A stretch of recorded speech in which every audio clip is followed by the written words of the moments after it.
Major Mohammed Ali Shah, defense expert, joins me on the program. Major Mohammed Ali Shah, thank you for taking up the time and speaking with us. Well, you know, apart from the agenda that Russia has in Ukraine, what's being highlighted in the Western media, including our own, is how civilian casualties, Mohammed Ali Shah, are gradually, or rather continuously, rising as a result of this conflict. As Russia approaches Kyiv, do you think this trend of civilians losing their life is only going to get worse?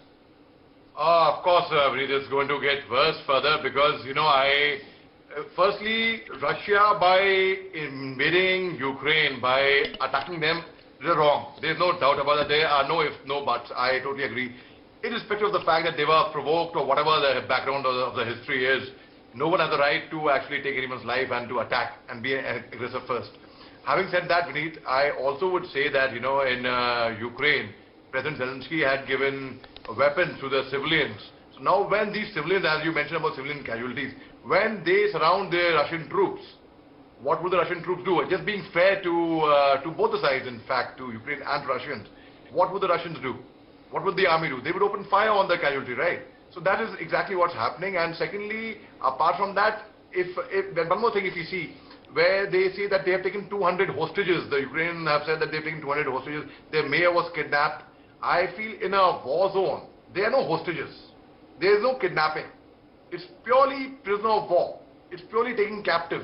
It's just taking someone captive. It's not hostages or... So yes, civilian casualties, as you said, it's only going to increase because as the Russian army is closing in into Kyiv, zeroing in, and most certainly, and it's very sad, very unfortunate, very, very unfortunate.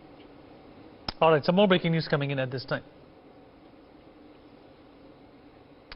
Well, loud explosions have been reported in Zaporizhzhia, and the Secretary of Zaporizhzhia City Council, Mr. Anatoly Kurtev, has confirmed that reports of explosion at the city's railway station as well. Ali, you know, the obfuscating part at this point in time would be when Zelensky has hinted towards some sort of a peace deal with Russia, why does the offensive still continue? Oh, very good question, Vineet. When President Zelensky has hinted at the peace deal with Russia, in fact, a few days back, he had also said that we are not interested in taking in membership of NATO because if NATO is not really willing to embrace us, so why should we kneel down and ask for the... But this is, see, President Putin has been planning this for a very, very long time. But at the same time, had President Zelensky given these remarks about 3 weeks back, perhaps this invasion wouldn't have happened at all. And most certainly there is much more to it which does not meet our eyes. There is much more to it and it's been building up. It has been building up and only Israel, I perceive only as Israel being a peacemaker over here. India definitely tried its best. And President and Prime Minister Narendra Modi spoke to both the presidents of both the countries and he tried, in fact, thanks to India, the humanitarian corridor over there was all thanks to India for that matter. Now, Israel, why I say Israel can be a very good peacemaker over here is because firstly, Russia has got very good relationship with Israel. It's like, you know, India having a relationship with Nepal or with Bhutan, there's no visa, passport formalities.